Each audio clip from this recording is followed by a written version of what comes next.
Bueno, mis estudios, mi formación académica, yo estudié sociología en la UNAM, en la Universidad Nacional Autónoma de México, con una maestría en estudios latinoamericanos en la Universidad de Salamanca, en España, y continué con un doctorado en ciencias sociales aquí en la Universidad Autónoma de Sinaloa. Bueno, este es un proyecto financiado por CONACYT, en donde se participan pues, varias universidades, las que tú mencionaste. El proyecto Frontera es un proyecto pues, que es parte de los proyectos que apoya CONACYT, y nosotros pues, participamos con esta investigación que tiene que ver con las familias migrantes de origen mexicano, tanto las migrantes mexicanos, las familias mexicanas que viven en los Estados Unidos, como los migrantes que han regresado de Estados Unidos a México. Y este proyecto pues tiene que ver desde la perspectiva transnacional, de la transnacionalidad, pues sobre todo las cuestiones en sus retos, en las condiciones, sobre todo entendidas en inserciones socioculturales. En el caso de nosotros de la Universidad Autónoma de Sinaloa, la investigación la estamos llevando a cabo en una comunidad rural, en Cozalá. Estamos trabajando con familias migrantes retornadas de los Estados Unidos por cuestiones de deportación, por cuestiones de los asuntos legales, y estamos viendo cómo se han insertado en la comunidad de origen. Y a su vez estamos vinculando las familias también que están cozaltecas, que viven en los Estados Unidos, y también estamos midiendo todo este contexto, digamos, de complejidad que vive el migrante, tanto en el destino como en el origen. El tema de la movilidad humana pues es un tema bastante complejo, tiene varias aristas.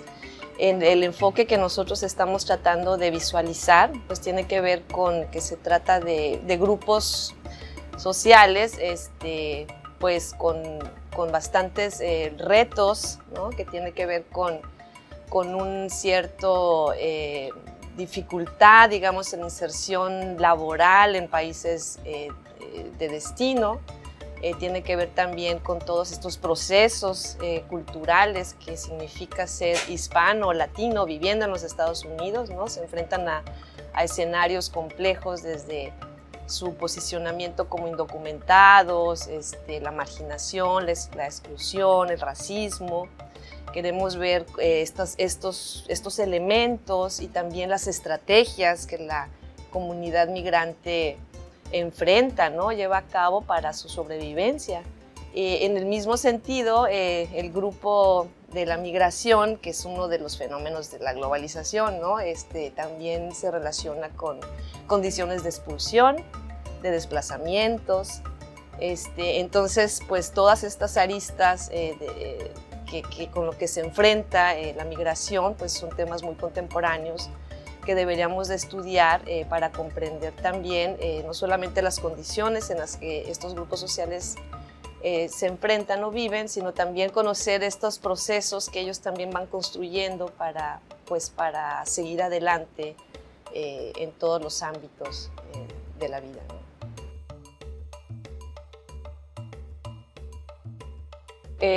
Sobre la situación de Sinaloa pues con las características que tiene el Estado en cuanto al fenómeno migratorio, pues podemos decir que Sinaloa es un estado que históricamente, ¿no? Tiene una tradición migratoria muy alta, y también es un estado que recibe muchos migrantes, ¿no? Ahorita lo que estamos observando como el nuevo fenómeno ha sido el fenómeno del tránsito por Sinaloa, ¿no? Estos migrantes de origen centroamericano principalmente, que cruzan por nuestro estado para llegar a los Estados Unidos.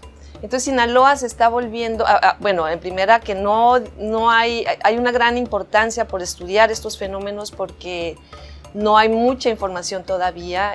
La comunidad académica está empezando a voltear, ¿no? Sobre el fenómeno del tránsito en esta región, porque la magnitud o el incremento de la migración de tránsito pues ya es evidente.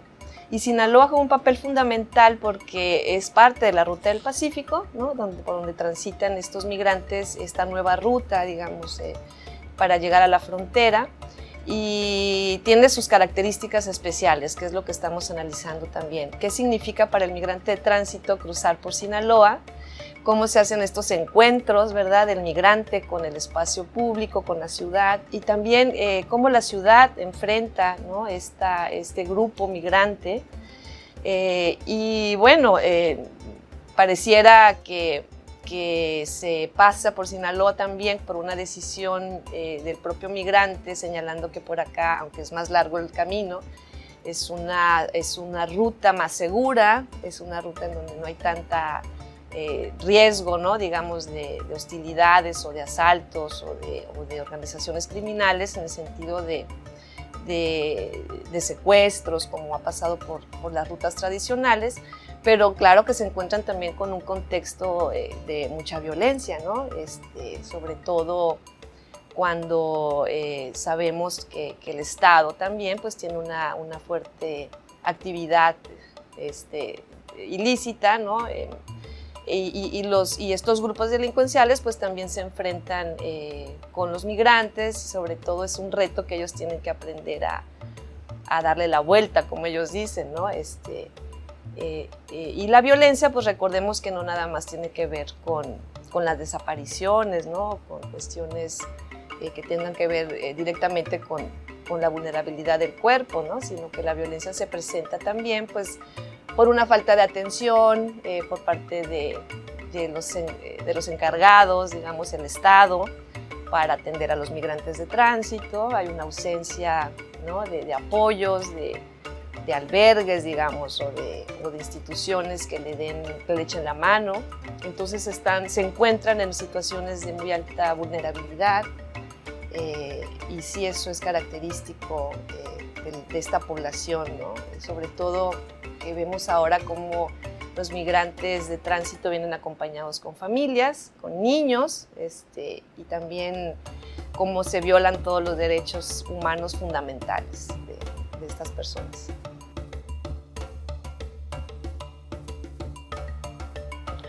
Bueno, la violencia pues se manifiesta, ¿no?, de diferentes formas, pero estudiarla desde la antropología implica estudiar también de qué manera nosotros como sociedad, como población, nos apegamos a la violencia, o cómo la leemos la violencia, cómo la entendemos.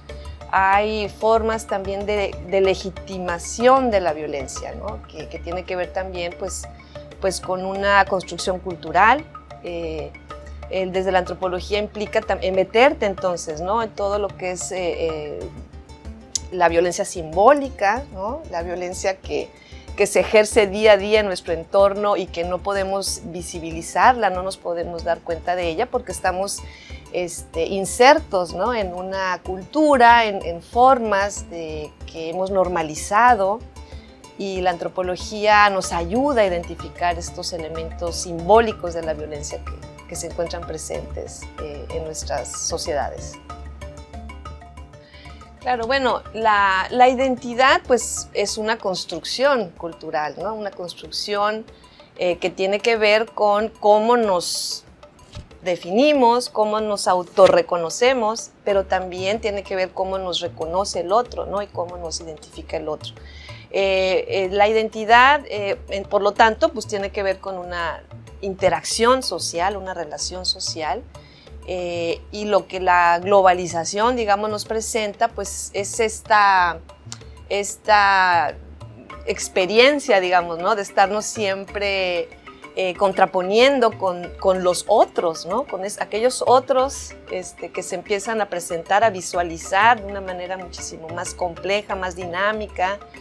Y esto pues ayuda también no solamente a conocer quiénes somos, ¿no?, o cómo nos identificamos, sino también enriquece en el sentido de que podemos incorporar también elementos culturales, ¿no?, y comprender también lo que es al otro, ¿verdad?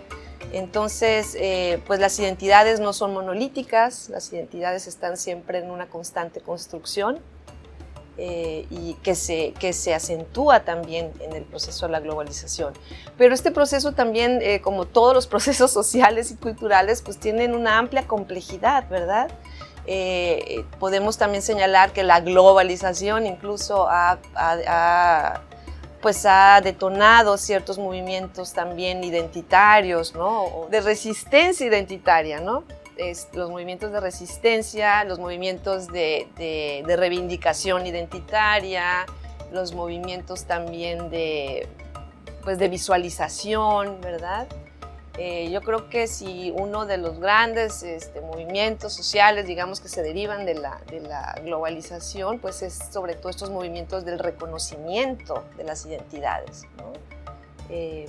Entonces, pues sí es un tema bastante complejo, bastante interesante, ¿no? Que desde la antropología pues podemos profundizar, ¿no? Sobre estas construcciones y sobre todo tan dinámicas, ¿no? En el contexto de la globalización.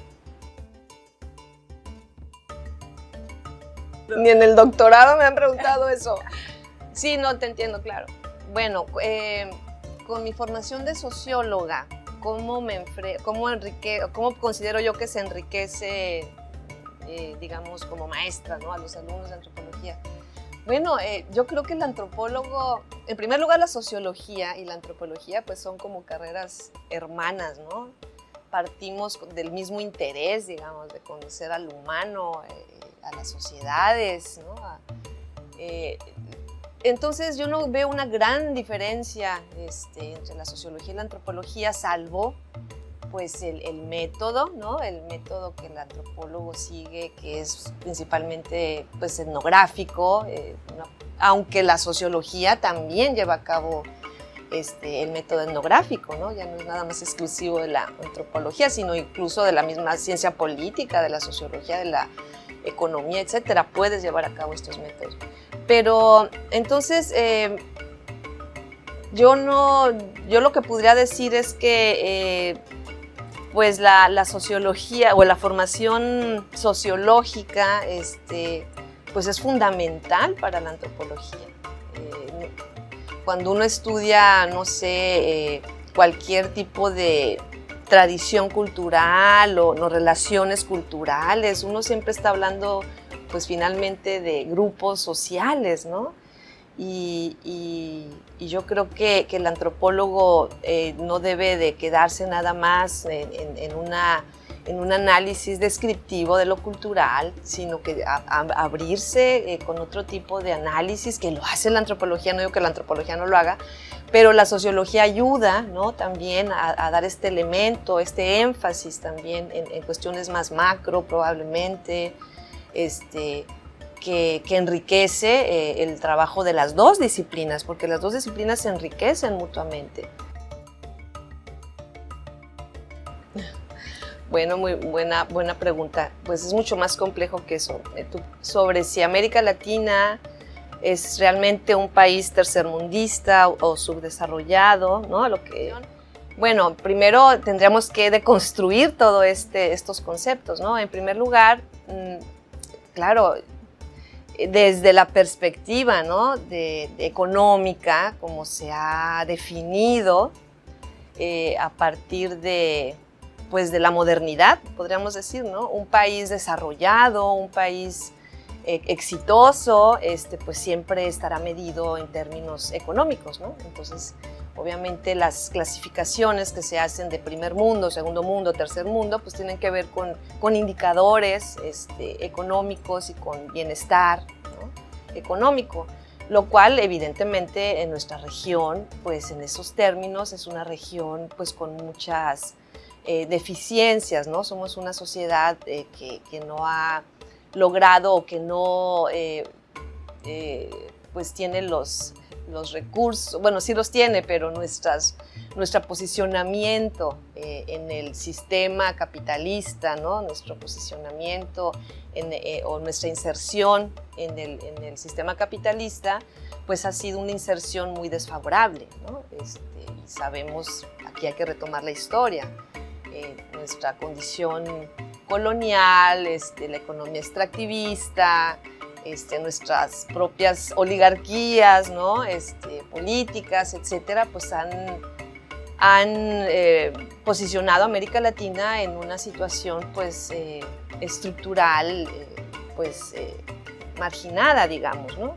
Dependiente. Esto es una realidad.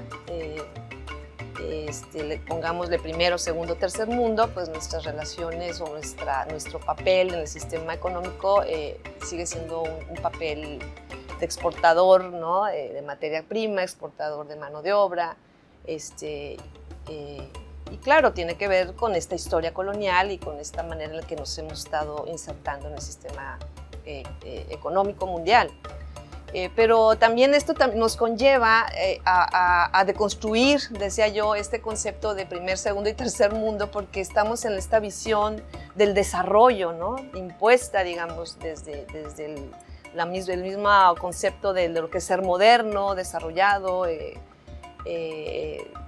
económicamente estable, con capacidades también industriales, potentes, ¿no? Todo lo que nos ha enseñado lo que es ser moderno o desarrollado.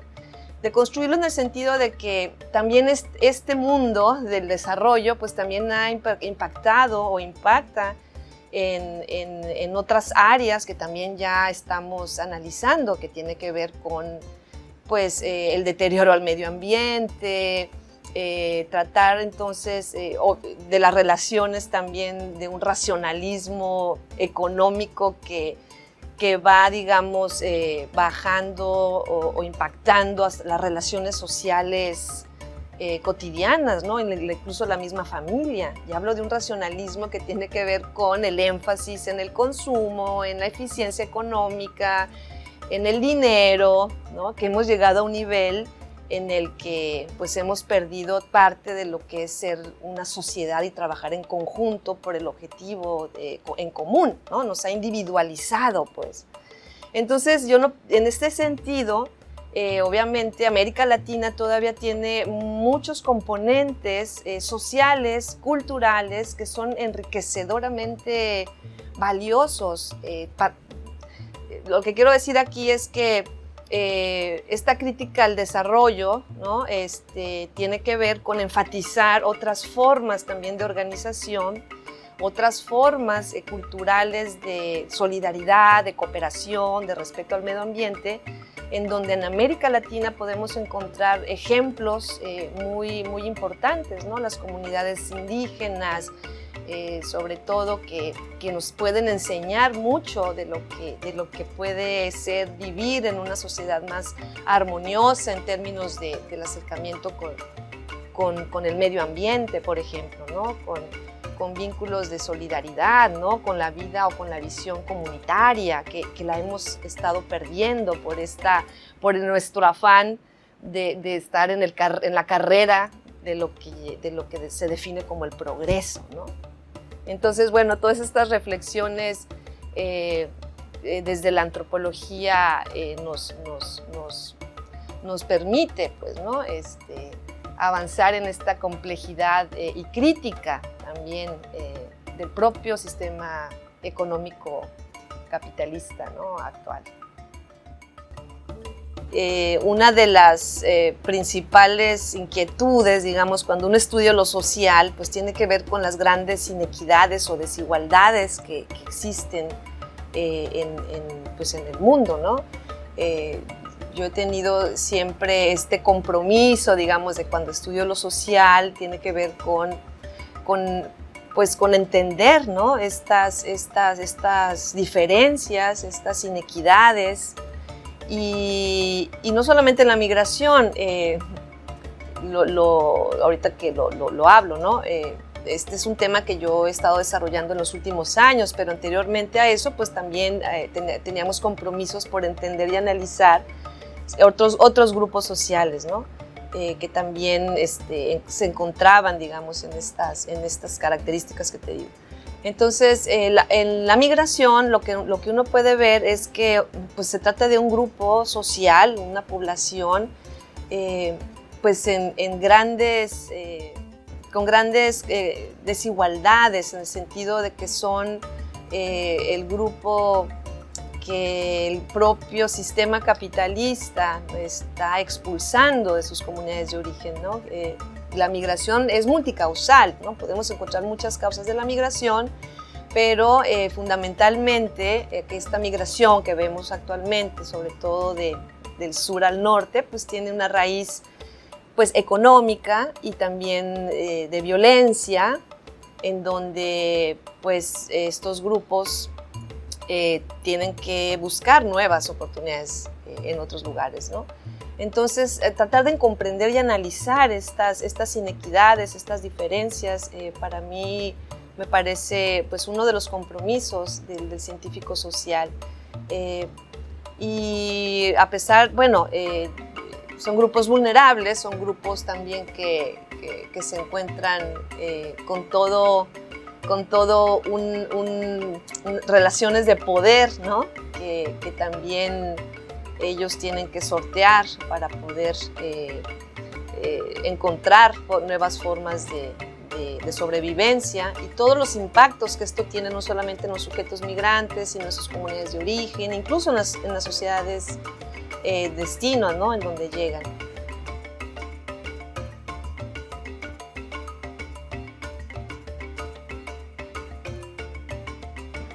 Me ayuda también a comprender los comportamientos sociales, por qué actuamos de esta manera, por qué no de la otra, por qué nos apegamos a ciertas verdades, ¿no? Nuestro concepto del bien y del mal, nuestras construcciones propias, nuestras representaciones de lo social.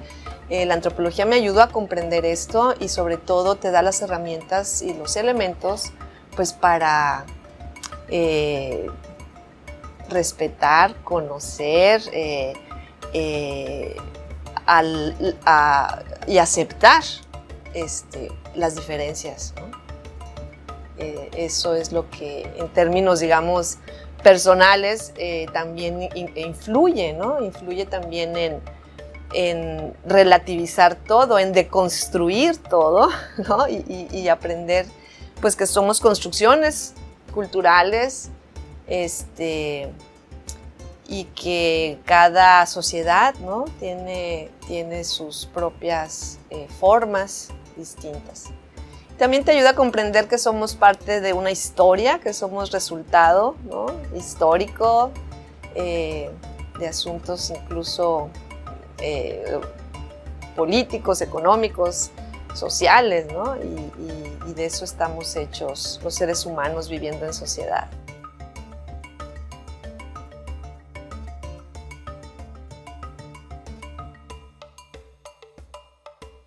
Porque es importante para la sociedad, la antropología, o que se siga generando, bueno, por esto mismo que señalaba, ¿no? Es importante el pensamiento antropológico o el estudio antropológico porque nos está enseñando pues a conocer al otro, a conocer sus formas de pensamiento, sus formas culturales, sociales, económicas. Nos enseña a comprender, ¿no? que todos somos resultado también de procesos históricos, nos enseña a comprender incluso las formas de organización social. La antropología, al enfocarse también a todo lo cultural, pues nos enseña a conocer la diversidad, ¿no? La diversidad en todos sus sentidos.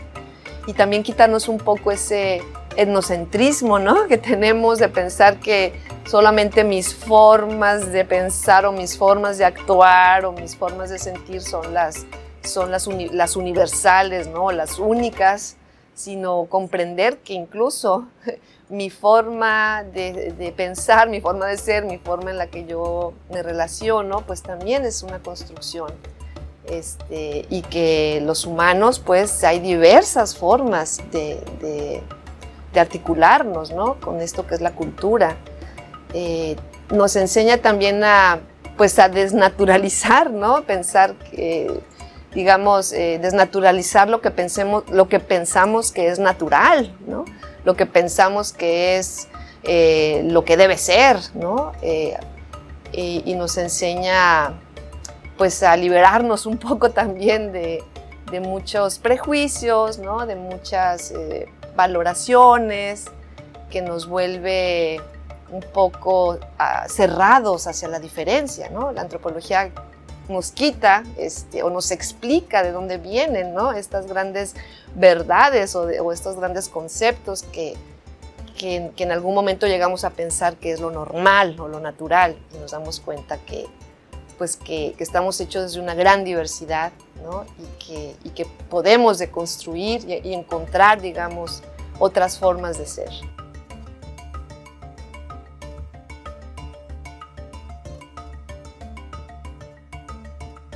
Bueno, la antropología, pues sabemos que tiene muchísimas ramas, muchísimas áreas, ¿no?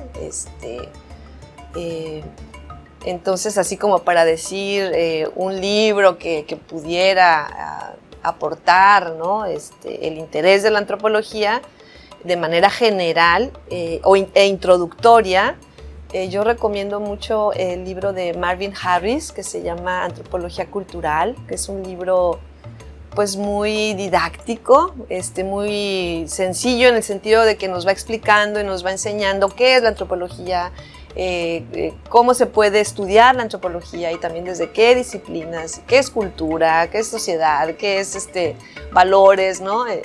Desde el punto de vista antropológico, y yo creo que es un libro que para empezar a conocer qué es esta rama disciplinaria tan importante, les aconsejo, pues sería esta obra, este libro.